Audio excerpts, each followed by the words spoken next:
याकूब की पत्री अध्याय 2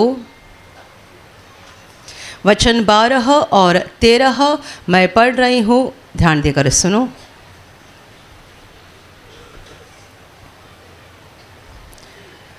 तुम उन लोगों के समान वचन बोलो और काम भी करो जिनका न्याय स्वतंत्रता की व्यवस्था के अनुसार होगा, क्योंकि जिसने दया नहीं की उसका न्याय बिना दया के होगा। दया न्याय पर जयवंत होती है। Hallelujah, hallelujah, hallelujah, hallelujah, hallelujah. परमेश्वर का वचन बता रहा है, तुम उन लोगों के समान वचन बोलो और काम भी करो जिनका न्याय स्वतंत्रता की व्यवस्था के अनुसार होगा, क्योंकि जिसने दया नहीं की उसका न्याय बिना दया के होगा। दया न्याय पर जयवंत होती है। Hallelujah, hallelujah, hallelujah, hallelujah. मेरे प्यारे भाई और बहनों, वचन में कहा है कि हमारा न्याय स्वतंत्रता के व्यवस्था के अनुसार होगा। बाइबल में हम 2 प्रकार की व्यवस्था को देखते हैं। पुराने नियम में एक व्यवस्था है जिसे मूसा की व्यवस्था कहा गया है, और इस व्यवस्था में दया का कोई सवाल नहीं है, दया का कोई नाम नहीं है। व्यवस्था ऐसी है कि तुम परमेश्वर के इन सारी आज्ञाओं का पालन करो। यदि पालन करोगे तो आशीषित हो जाओगे, यदि आज्ञा का उल्लंघन करोगे, आज्ञा को तोड़ दोगे तो दंड मिलेगा। ये पहली व्यवस्था है जिसे मूसा की व्यवस्था कहा गया है, और संसार में आज बहुत सारे लोग इसी व्यवस्था के अनुसार चल रहे हैं। मूसा की व्यवस्था, मूसा ने परमेश्वर से ही मिली हुई आज्ञाएं लोगों को बताई थी, जो बाइबल में लिख कर रखी है, और उस व्यवस्था में दया की बात नहीं है, दया का नाम नहीं है, बल्कि ये व्यवस्था ऐसी है कि तुम इन परमेश्वर की आज्ञाओं का पालन करो, और पालन करके या तो आशीष को पाओ या तो आज्ञा को तोड़कर दंड प्राप्त करो। 2 में से एक मिलेगा। आज्ञा का पालन करोगे तो आशीष मिलेगा, आज्ञा तोड़ोगे तो दंड हो जाएगा। वहाँ ना दया की बात है, ना क्षमा की बात है, ना पाप मुक्ति की बात है। ये पुराने नियम की व्यवस्था है। जब परमेश्वर का पुत्र यीशु मसीह इंसान बनकर धरती पर आया, तब एक नई व्यवस्था बन गई, और उसे ही नया नियम बताया जाता है। ये नई व्यवस्था, इसे इस वचन में स्वतंत्रता की व्यवस्था बताया गया है। ये स्वतंत्रता की व्यवस्था इसीलिए है क्योंकि इसमें दया, क्षमा, पाप मुक्ति, इन सारे बातों का उल्लेख है। और इस व्यवस्था में किसी के ऊपर कोई ज़बरदस्ती नहीं है। या तो तुम इस व्यवस्था का पालन करो या उसका त्याग करो, पर जो कोई इस व्यवस्था के अनुसार चलेगा उसे परमेश्वर के एक ही नियम का पालन करना है। एक ही नियम का, संपूर्ण मन से, संपूर्ण प्राण से, संपूर्ण बुद्धि से और संपूर्ण शक्ति से परमेश्वर से प्रेम करना है, और जैसा खुद पे वैसा ही अपने पड़ोसी के साथ प्रेम रखना है। प्रेम, ये स्वतंत्रता की व्यवस्था का एकमात्र नियम है, और इस व्यवस्था में दया भरपूरी से भरी हुई है। तुम परमेश्वर के नियम का पालन करो, और यदि तुम्हारे हाथ से नियम का पालन नहीं हुआ, अपराध हो गया, गुनाह हो गया, तो माफ़ी मांगो, पश्चाताप करो। परमेश्वर क्षमा करेगा और तुम्हारी पाप को मिटा देगा, तो उस पाप का दंड तुम्हारे ऊपर नहीं आएगा। हालेलुया। ये दूसरी व्यवस्था है। मैंने पहली व्यवस्था आपको बताई जो मूसा की व्यवस्था है, बाइबल के पुराने नियम में लिखी गई है, और नए नियम की व्यवस्था अलग है। पुराने नियम में बहुत सारी बातें हैं, बहुत सारी बातें इतनी कि ये सारा बोझ उठाना किसी मनुष्य के लिए मुमकिन नहीं है। यहाँ तक लिखा गया है किस जानवर का मांस खाना है, किस जानवर का मांस नहीं खाना है। और ऐसी बहुत सारी बातें हैं, इतनी बातें हैं कि किसी मनुष्य को सारी बातों का पालन करना संभव नहीं है। नई व्यवस्था जो यीशु ने बनाई वो अलग है। बस प्रेम करो, परमेश्वर के ऊपर प्रेम करो, मनुष्यों के ऊपर प्रेम करो। और यदि तुम्हारे हाथ से ये आज्ञा का पालन नहीं हुआ, तुमने किसी का कोई अपराध किया है, किसी की चोरी की या झूठ बोला या किसी की हत्या की है या किसी का बुरा किया है, तो भी तुम्हारे लिए छुटकारे का रास्ता है। यीशु के क्रूस के पास आओ, घुटना टेको, आंसू बहाकर अपने इस पाप का पश्चाताप करो। परमेश्वर जो अनुग्रह का दाता है वो तुम्हारे ऊपर दया करेगा, तरस खाकर तुम्हें पापों की क्षमा करेगा और उस पाप का दंड तुम्हारे ऊपर नहीं आएगा। Hallelujah, hallelujah, hallelujah, hallelujah. जितने सारे लोगों ने इस नए व्यवस्था में प्रवेश किया है, नए नियम में प्रवेश किया है और इस बात का अंगीकार किया है कि यीशु मेरा प्रभु है, वो मेरा मुक्तिदाता है और उसे अपने हृदय में ग्रहण किया है, इस बात पर पक्का विश्वास किया है कि वो मेरे लिए क्रूस पर मरा है, वो सारे नए नियम के लोग हैं। और हम सबों का न्याय उस पुराने व्यवस्था के अनुसार नहीं होगा, स्वतंत्रता की व्यवस्था के अनुसार हो जाएगा। Hallelujah, hallelujah. नया नियम या स्वतंत्रता की व्यवस्था की शुरुआत ही दया से हो गई। परमेश्वर का पुत्र इंसान बना, धरती पर आया। उसे कोई ज़रूरत थी या स्वर्ग में कुछ कम था इसलिए स्वर्ग छोड़कर वो धरती पर नहीं आया। उसे किसी चीज़ की घटी हुई थी इसलिए वो स्वर्ग से धरती पर नहीं उतरा। वो दया के साथ ही उतर गया, पापी मानवता को पापों से छुड़ाने के लिए, बचाने के लिए। वो खुद पवित्र होकर मनुष्यों के लिए पापी ठहराया गया। यीशु को क्रूस पर लटकाया गया था, तब उसके दोनों तरफ से दो चोरों को लटकाया गया था। ये उन लोगों की उस ज़माने की ऐसी व्यवस्था रहती थी कि गुनहगार को इस रीति से सजा दी जाती थी।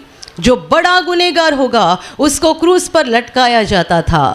यीशु बड़ा गुनहगार बन गया और इतना बड़ा कि दो चोरों के बीच में उसको लटकाया गया, मतलब उन दोनों से भी ये बड़ा गुनहगार है। यीशु गुनहगार बन गया जो पवित्र है, जिसने कभी पाप नहीं किया। बाइबल कहती है जो पाप से अज्ञात था, उसने कुछ पाप नहीं किया था, उसने कोई अधर्म नहीं किया था, वो हमारे लिए बड़ा गुनहगार बन गया। वो चिल्लाया नहीं और नहीं बोला कि ये दंड मुझे क्यों, ये सज़ा मुझे क्यों, मैंने तो कुछ पाप नहीं किया, मैंने भला किया, अंधों की आंखें खोली, गूंगे को बोलने की शक्ति दी, मैंने बुरा काम कुछ नहीं किया है। वो नहीं चिल्लाया। बाइबल कहती है कि एक मेमना जैसे चुप रहता है वैसे वो चुप रहा, इसलिए उसको मेमना कहा गया। ये परमेश्वर का मेमना बन गया। ये शांत रहा, चुप रहा। उसके ऊपर कितने सारे इल्ज़ाम लगाए गए, कितने सारे झूठे आरोप लगाए गए, वो चुप रहा। क्यों? वो पापियों का दंड ले रहा था, आपका, मेरा और पूरे मानवता के पापों का दंड ले रहा था। इसलिए जितने भी आरोप, झूठे आरोप उसके ऊपर लगाए गए, वो अपनी गर्दन को झुकाकर शांति से सारी बात को बर्दाश्त कर रहा था। और जितना छल, जितना सताना उसके साथ हो गया, उसने सारी बात को झेल लिया। दो चोरों के बीच उसे लटकाया गया। वो बड़े दर्द में था, बड़े दर्द में था तो भी इस दुख को झेल रहा था, बर्दाश्त कर रहा था और अंत में उसने क्रूस पर हमारे लिए जान दी। नए नियम की व्यवस्था दया से शुरू होती है। हम भले काम करने वाले लोग हैं, हम पवित्र लोग हैं, इसलिए पवित्र परमेश्वर धरती पर आया, ऐसा नहीं। हम पापी ही थे, तभी हमें बचाने के लिए पवित्र परमेश्वर इंसान बनकर धरती पर आया और वो हमारे लिए पाप ठहराया गया। Hallelujah, hallelujah. तो ये नए व्यवस्था की शुरुआत ही दया से हो जाती है। तो वचन कहता है कि हमारा न्याय स्वतंत्रता की व्यवस्था के अनुसार होगा। जितनों ने यीशु के इस बलिदान पर विश्वास किया है, उनका मूसा की व्यवस्था के साथ कोई रिश्ता नहीं रहेगा। यदि हम मूसा की व्यवस्था में प्रवेश करना चाहते हैं तो इस बात को भी तैयार रहना है कि हर आज्ञा भंग का दंड भी हो जाएगा, हर आज्ञा भंग का दंड भी हो जाएगा। और जितने सारे नए नियम के अनुसार चलते हैं उनके ऊपर बार बार दया हो जाती है, बार बार उन्हें पापों की क्षमा मिल जाती है और उनके पापों को बार बार मिटाया जाता है, ताकि उन पर ना यहाँ दंड आए और ना मरने के बाद भी दंड आ जाए। वे यहाँ भी आशीषित बन जाए और मरने के बाद परमेश्वर के घर में यानी स्वर्ग में प्रवेश करें।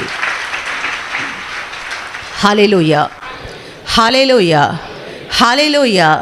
कुछ दिन पहले एक भाई मुझे मिले थे जो मुझे कहते थे कि मुझे मूसा की व्यवस्था बड़ी अच्छी लगती है और मैं उसी को फॉलो करना चाहता हूँ, मैं उसी के अनुसार चलना चाहता हूँ। जबकि ये भाई मसीही है और वो कहते हैं कि मुझे मूसा की व्यवस्था अच्छी लगती है, नए नियम पे मेरा ध्यान ज़्यादा लगता नहीं है, ये इसमें मुझे कोई दिलचस्पी नहीं है, मुझे मूसा की व्यवस्था में ज़्यादा दिलचस्पी है। मैंने कहा आप तैयार भी रहो कि आपको बार बार दंड हो जाएगा।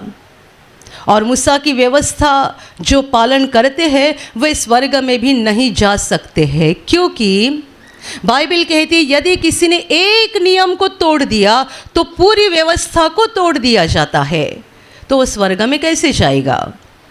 मूसा की व्यवस्था का पालन करके स्वर्ग में वही मनुष्य जाएगा जिसने पूरी व्यवस्था को माना है, यानी एक भी आज्ञा को नहीं तोड़ा है।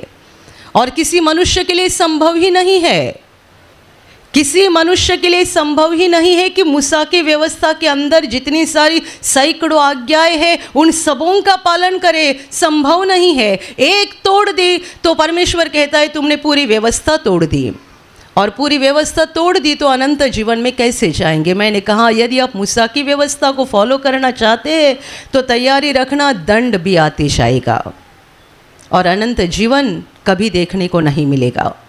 Hallelujah, hallelujah, hallelujah.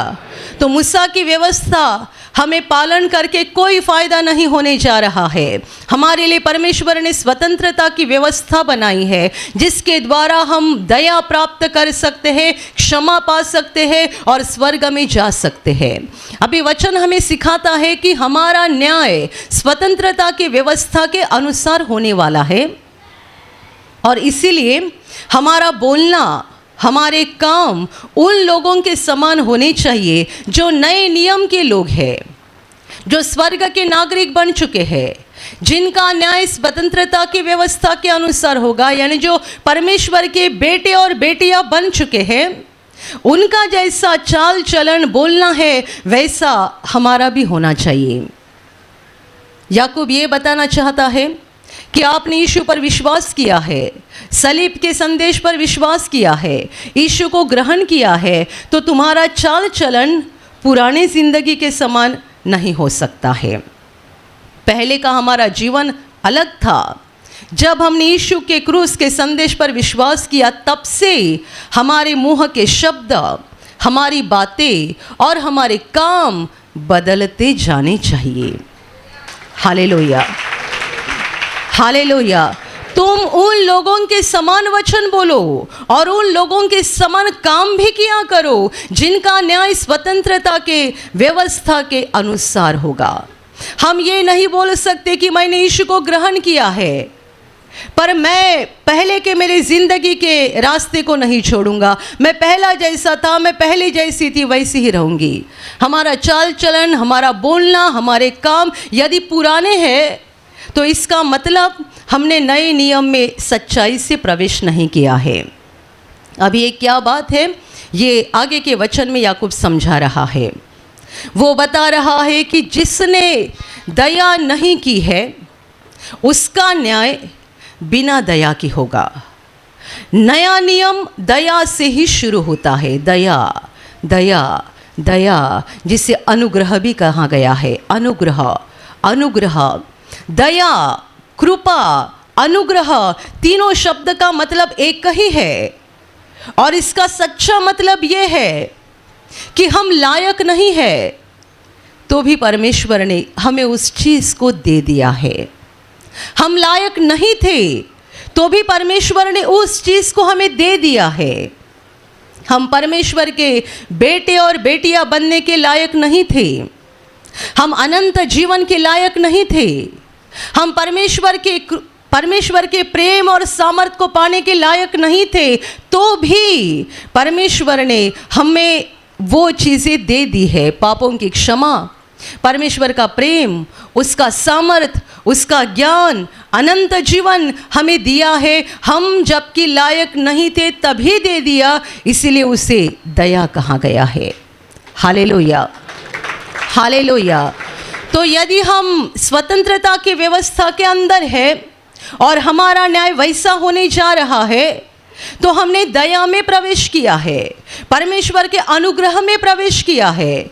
और यदि हम पर दया हो गई है, हम पर अनुग्रह हुआ है तो हमारा बोलना और हमारे काम भी वैसे ही हो जाए कि हम भी दया करने वाले लोग बने। वचन कहता है क्योंकि जिसने दया नहीं की उसका न्याय बिना दया के होगा। बिना दया के क्या है? मूसा की व्यवस्था, जहाँ दया नहीं है। पाप किया, पत्थर उठाओ, उसे जान से मार डालो, ये मूसा की व्यवस्था कहती थी। वहाँ सुधरने के लिए मौका नहीं था। आज 2023 का आखिरी दिन है।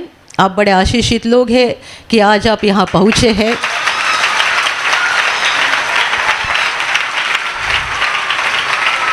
हालेलुया। और जो वचन आप सुन रहे हैं ये भी बहुत भारी वचन है। बहुत भारी वचन आप सुन रहे हैं। आप इस साल के आखिरी दिन परमेश्वर के चरणों के पास बैठे हैं और मुझे मालूम है कि बहुत सारे लोग प्रभु के पास आज के दिन ये प्रार्थना करने जा रहे हैं, प्रभु 2023 में मैंने इतनी सारी गलतियां की है, कल से 2024 शुरू हो जाएगा, मुझे नया बना देना, मुझे नया बना देना। पर यह हो सकता है कि आपने इसी प्रार्थना को 31 दिसंबर 2022 को भी किया था, पर आपने 2023 में भी उन सारी गलतियों को दोबारा कर दिया है। और तो भी देखो, प्रभु ने आज आपको यहाँ बुलाया है गोद में लेने के लिए। Hallelujah, hallelujah. हम कितने सारे लोगों के लिए अपने घर के दरवाजे भी बंद कर देते हैं और अपने हृदय के दरवाजे भी बंद कर देते हैं। यहाँ कोई भाई बहन आज यहाँ बैठे होंगे और आज लाइव प्रार्थना में भी जो लोग सुन रहे हैं, जितने सारे लोगों ने अपने घर के दरवाजे और दिल के दरवाजे बहुत सारे लोगों के लिए बंद किए हैं, आज का संदेश आपके लिए है। परमेश्वर आपके लिए बार बार दरवाज़ा खोलता है। आप चाहे कितने भी बड़े अधर्म करते हैं, अपराध करते हैं, प्रभु कहता है मेरे बेटे आ, मैं तुझे क्षमा करने के लिए तैयार हूँ। मेरी बेटी आ, मैं तुझे क्षमा करने के लिए तैयार हूँ। और हम कितने सारे लोगों के लिए घर के दरवाजे भी बंद कर रखते हैं और कितने सारे लोगों के लिए अपने दिल के दरवाजे बंद करते हैं। क्योंकि कभी कभी ऐसा होता है, घर का दरवाज़ा तो बंद नहीं कर सकते। आप कंपनी में काम कर रहे हैं, आपके साथ जो काम करने वाले हैं सहकर्मी, आपको उसका बर्ताव चाल चलन बिल्कुल ठीक नहीं लगता है, या उसने आपको कुछ तो दुख दिया है, तो आप उसके लिए घर का दरवाज़ा बंद नहीं कर सकते। कंपनी में काम के लिए तो जाना ही पड़ता है, उसका मुंह तो हर दिन देखना ही पड़ता है, पर दिल का दरवाज़ा बंद कर दिया है। मतलब उससे बात नहीं करते, और जो भी बात करते हैं बस काम के लिए थोड़ी सी बात करते हैं, पर मन में सोचते हैं मुझे इसका मुंह भी नहीं देखना है। ऑफिस में आपके साथ काम करने वाले व्यक्ति होंगे जिनके लिए आपने दिल का दरवाज़ा बंद कर दिया है, या आप एक साथ घर में रहते हैं, अलग भी नहीं हो सकते हैं। ज़्यादातर पति पत्नी में ऐसा होता है, प्रेम खत्म हो गया है और एक दूसरे के लिए दिल का दरवाज़ा बंद किया है। दुनिया को दिखाने के लिए पति पत्नी एक घर में रहते हैं, पर वास्तविकता में या तो पति ने या तो पत्नी ने या तो दोनों ने भी अपने दिल का दरवाज़ा एक दूसरे के लिए बंद कर रखा है। पर देखो, हमारा न्याय स्वतंत्रता की व्यवस्था के अनुसार हो रहा है। वो परमेश्वर जो अनुग्रह का दाता है, जो हमारी गलतियों की ओर देखकर भी बार बार तरस खाता है, बार बार दया करता है और बार बार अपने हाथ फैलाकर हमें गोद में लेता है। हम जितने बार कहते हैं प्रभु दया कर, क्षमा कर, प्रभु कहता है ठीक है, मैंने क्षमा कर दिया। दूसरे दिन हम कहते हैं प्रभु दया कर, क्षमा कर, प्रभु कहते हैं ठीक है, क्षमा कर दिया। वो क्षमा करते जाता है, करते जाता है, करते जाता है। इसका मतलब वो बार बार हम पर दया करता है। ये ध्यान में रखना, यदि परमेश्वर बार बार हम पर दया करता है तो ये हमारा भी फर्ज है कि हमें भी दूसरों के ऊपर दया करनी चाहिए। यदि आपने आपके दिल का दरवाज़ा दूसरों के लिए बंद रखा है तो यकीनन ये समय आएगा कि परमेश्वर का दरवाज़ा आपके लिए बंद हो जाएगा, क्योंकि वचन कहता है जिसने दया नहीं की उसका न्याय बिना दया के हो जाएगा। जिसने दया नहीं की उसका न्याय बिना दया के हो जाएगा।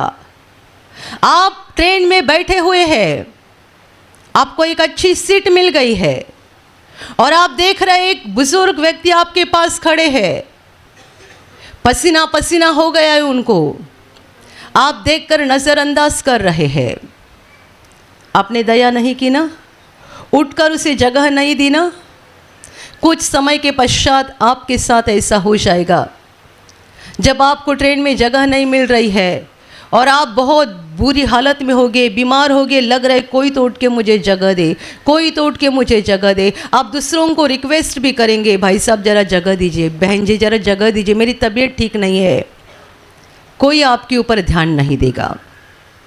जिसने दया नहीं की उसका न्याय बिना दया के हो जाएगा। पुराना नियम कहता है जो दूसरों को पानी पिलाता है उसे भी पानी पिलाया जाएगा। यदि दूसरों को पानी नहीं पिलाएंगे तो हमें कौन पिलाएगा? यदि हमने दूसरों पर दया की तो परमेश्वर हम पर दया करेगा। यदि हमने दया नहीं की तो परमेश्वर की दया हमें नहीं प्राप्त हो सकती है। हम कितने सारे लोगों के लिए अपने दिल के दरवाजे बंद रखते हैं। इससे बात करना पसंद नहीं है, उससे बात करना पसंद नहीं है, इसके लिए नफरत भरी है, उसके लिए नफरत भरी है। कई बार ऐसा भी होता है कि किसी के लिए नफरत नहीं होती है, पर हमारे ही अंदर स्वार्थ बहुत ज़्यादा होता है। जैसा कि मैंने कहा, आप किसी बुज़ुर्ग को देखते हैं, उसे बैठने के लिए जगह चाहिए और आप नज़रअंदाज करते हैं। यहाँ ये सवाल नहीं कि आपके मन में कोई गुस्सा है, यहाँ स्वार्थ की बात है। किसी को ज़रूरत है और आप दे भी सकते हैं तो भी आप देते नहीं हैं। ये क्या है? ये आपका स्वार्थ है। Hallelujah, hallelujah, hallelujah, hallelujah.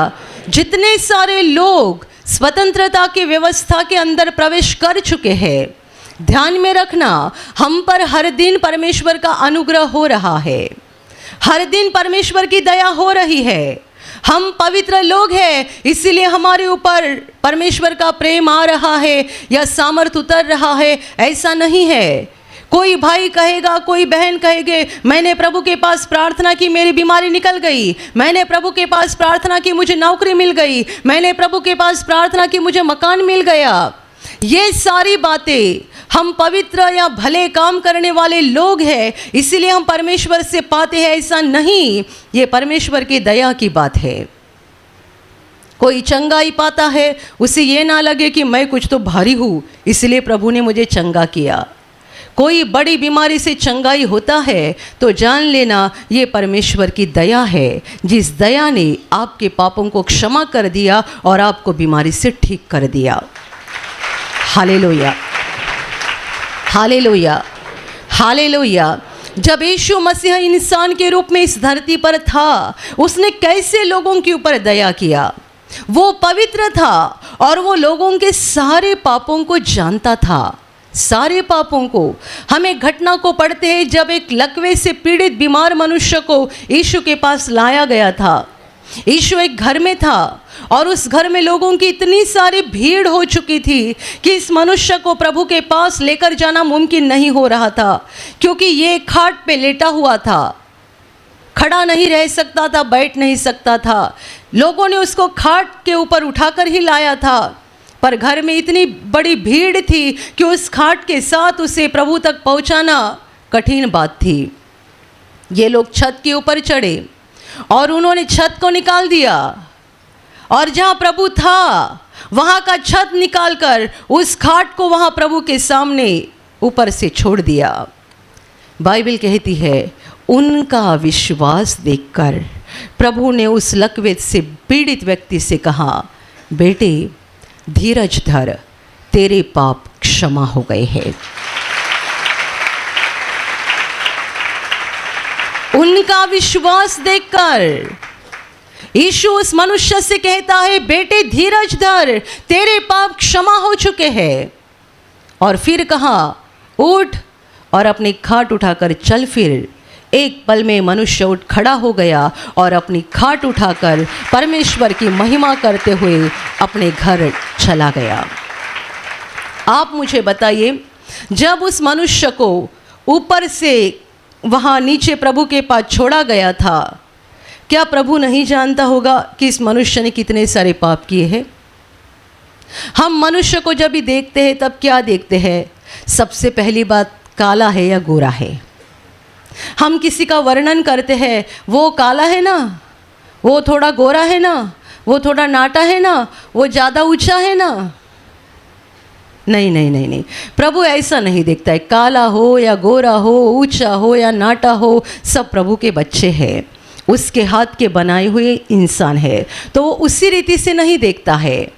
हम काला गोरा कलर देखते हैं, उसके बाद हम हाइट देखते हैं, उसके बाद कपड़े देखते हैं, कितना भारी कपड़ा है। भारी कपड़ा है तो हम जरा अच्छे से बात करते हैं, ऐसा ही सादा कपड़ा पहना हुआ है हम ऐसे ही बात करते हैं, ये सोचते ऐसा ही कोई भिखारी है, कोई कंगाल गरीब है।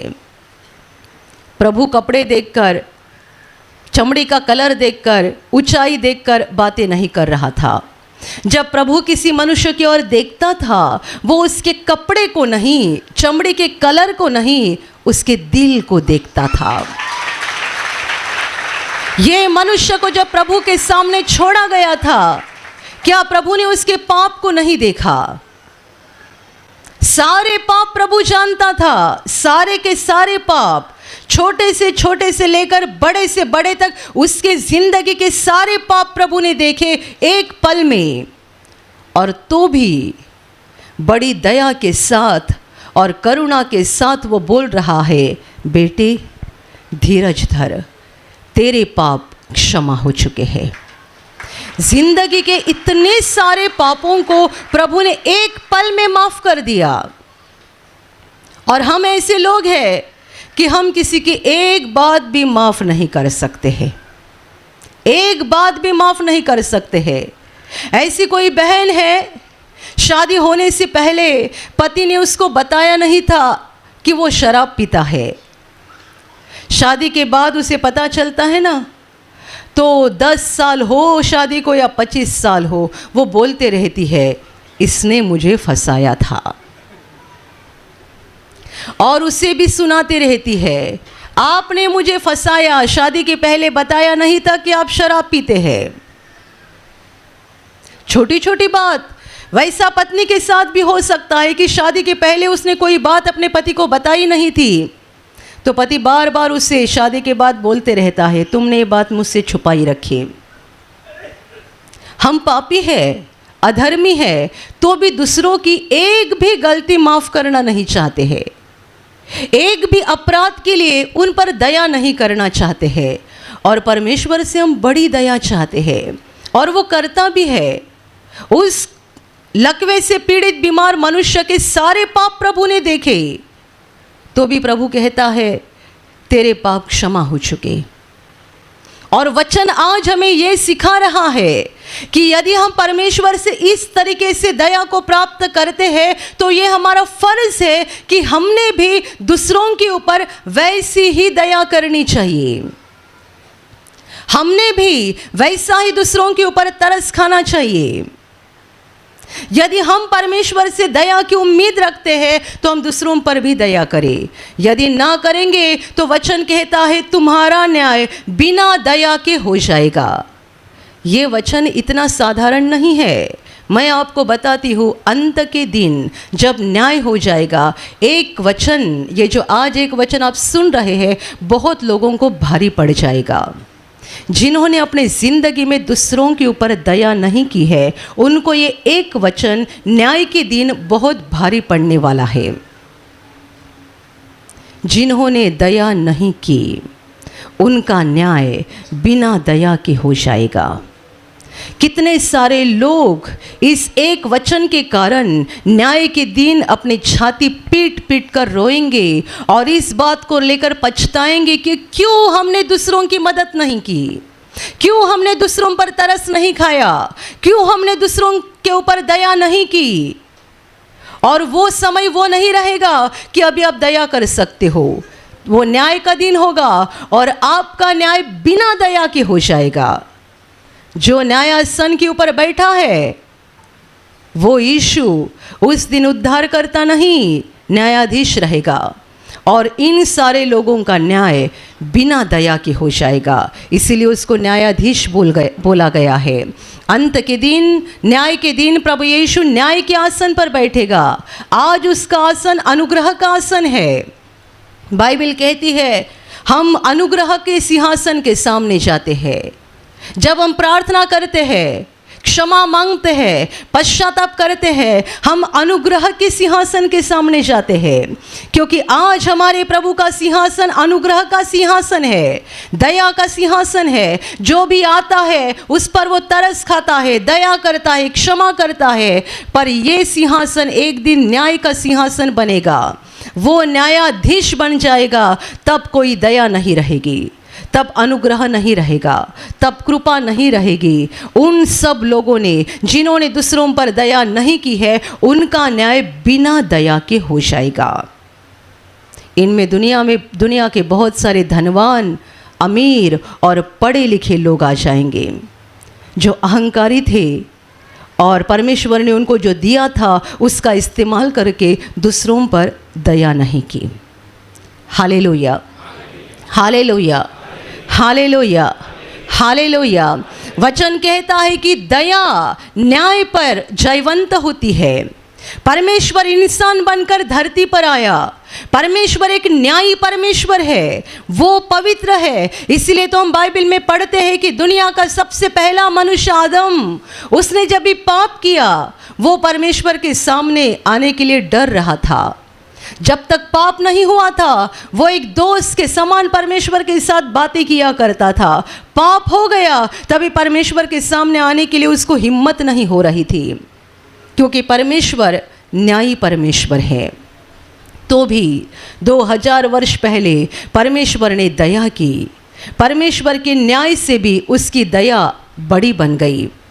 परमेश्वर ने मानवता के ऊपर दया की और अपने पुत्र को धरती पर भेजा, दया लेकर, अनुग्रह लेकर। यीशु मसीह परमेश्वर की दया को लेकर धरती पर आ गया, परमेश्वर के अनुग्रह को लेकर आ गया। और इसीलिए वचन कहता है कि दया न्याय पर जयवंत होती है। वैसे तो पूरी मानवता इसी लायक है कि सबके सब नरक के अग्नि कुंड में चले जाए। हम सब, मैं भी पापी हूँ, आप भी पापी है, दुनिया का हर एक मनुष्य पापी है। हमारे पाप हमारे घर वाले नहीं जानते हैं या हमारे एकदम नज़दीक होने वाले लोग भी नहीं जानते हैं, बस परमेश्वर जानता है। सब पापी है। कोई मनुष्य कितना भी चिल्लाए मैं भला हूँ, मैं अच्छा हूँ, आप कितना भी चिल्लाते रहो, पर बाइबल का वचन सत्य है, सबों ने पाप किया है। हम सब पापी है और हम सब इसी लायक है कि नरक के अग्नि कुंड में हमें फेंका जाए। तो भी परमेश्वर ने हम पर तरस खाया, दया की और हमें यीशु के क्रूस के बलिदान के द्वारा बचाया। और इसीलिए वचन कहता है, दया न्याय पर जयवंत होती है। दया ने न्याय पर विजय प्राप्त किया, क्योंकि हम सब परमेश्वर के न्याय में आकर नरक में जाने वाले थे, पर परमेश्वर की दया बड़ी बन गई और उस दया के कारण अभी हम नरक में नहीं जाएंगे, अनंत जीवन में प्रवेश करेंगे। Hallelujah, hallelujah, hallelujah, hallelujah. मेरे प्यारे भाई और बहनों, इस वचन को अपनी ज़िंदगी में हर दिन याद रखना। यदि मैंने दूसरों पर दया नहीं की तो मेरा न्याय भी बिना दया के हो जाएगा, और यदि मैंने दया की तो मुझे परमेश्वर की दया मिलती जाएगी। जो दया करता है उसे दया मिलती जाएगी, मिलती जाएगी। उसे यहाँ भरपूर से आशीष मिल जाएंगे। और सबसे बड़ी बात, अंत के दिन, न्याय के दिन उसे परमेश्वर की बड़ी दया प्राप्त हो जाएगी कि वो नरक में नहीं जाएगा, स्वर्ग के अनंत जीवन में प्रवेश करेगा।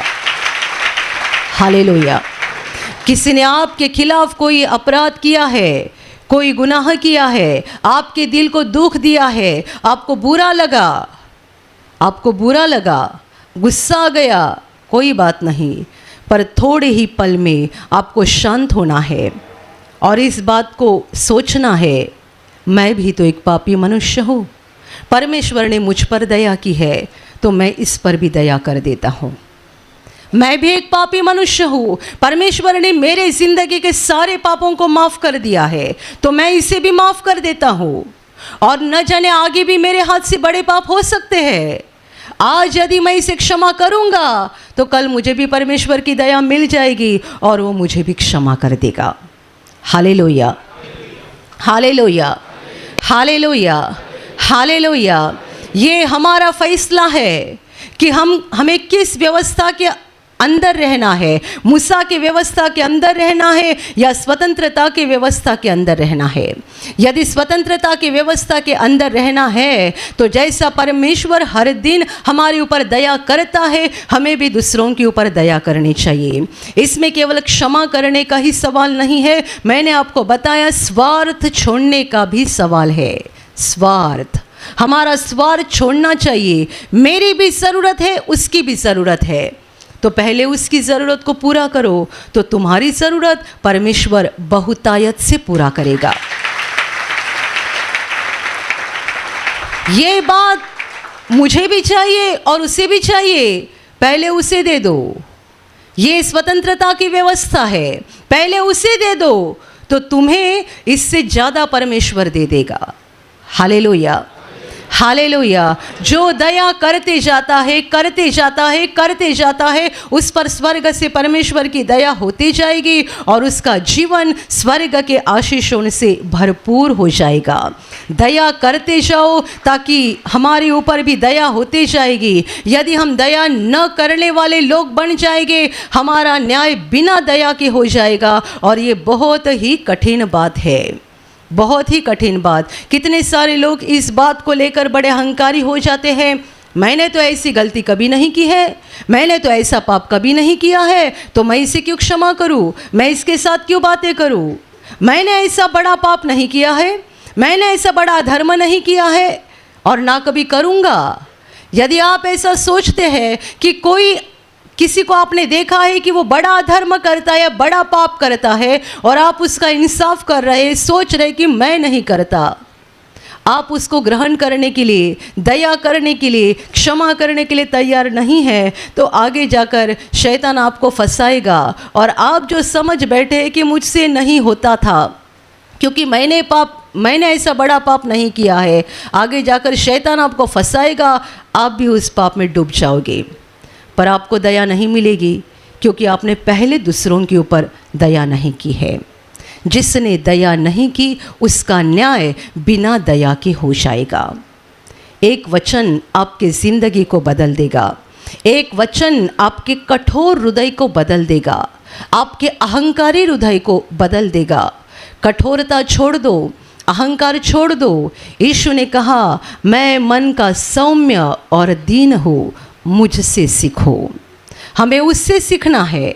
वो सौम्य था, लीन था, इसीलिए स्वर्ग छोड़कर धरती पर आया और हमारे लिए बलिदान किया। हमें प्रभु की तरह नम्र बनना है, सौम्य बनना है। जैसा वो हम पर दया करता है, हमें दूसरों पर दया करते रहनी चाहिए, ताकि हमें हर दिन परमेश्वर की दया प्राप्त होती जाएगी। और सबसे बड़ी दया अंत के दिन मिलेगी। हम नरक में नहीं जाएंगे, स्वर्ग में परमेश्वर के घर में प्रवेश करेंगे। Hallelujah, hallelujah, hallelujah. और अभी प्रार्थना करने का समय है। आप विश्वास करो कि एक पल में प्रभु यीशु आपको छूकर चंगाई देगा।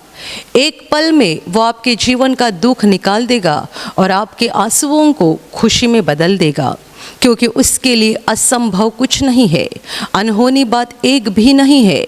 प्रभु यीशु आज भी जिंदा है। 2000 वर्ष पहले वो शरीर रूप में धरती पर था, आज शरीर रूप में नहीं बल्कि आत्मा के रूप में है। और दुनिया के कोने कोने में जहाँ जहाँ लोग विश्वास के साथ उसको पुकारते हैं, उसके पास प्रार्थना करते हैं, उन सबों की पुकार को प्रभु सुनता है, उन्हें चंगा करता है, उनके आंसुओं को पोंछ देता है और उनके जीवन को खुशी से भर देता है। आप भी इसी विश्वास के साथ आपके बीमार भाग पर हाथ रखो, और यदि वहाँ हाथ नहीं रख सकते हैं तो अपने सीने पर हाथ रखो। प्रभु यीशु के नाम से इसी क्षण आपके शरीर की सारी बीमारियां निकल जाए। यीशु के नाम से आपके जीवन का सारा दुख निकल जाए। शैतान का हर एक काम आपके जीवन से और आपके परिवार से पूरी तरह से नष्ट हो जाए। यीशु के नाम से, प्रभु यीशु के नाम से शैतान का सारा काम आपके जीवन से नष्ट हो जाए। सारी दुष्ट आत्माओं को प्रभु यीशु के नाम से मैं आज्ञा दे रही हूँ, इसी क्षण इन्हें छोड़कर निकल जाओ और वापस उनमें नहीं आना। इसी क्षण प्रभु का महान सामर्थ्य आपके ऊपर आ जाए। प्रभु का महान सामर्थ्य आपके ऊपर आ जाए। प्रभु का महान सामर्थ्य आपके ऊपर आ जाए। इसी घड़ी पवित्र आत्मा की खुशी आपके दिल में आ जाए, पवित्र आत्मा की शांति आपके दिल में आ जाए और आपका जीवन स्वर्ग की रोशनी से भर जाए। आमीन।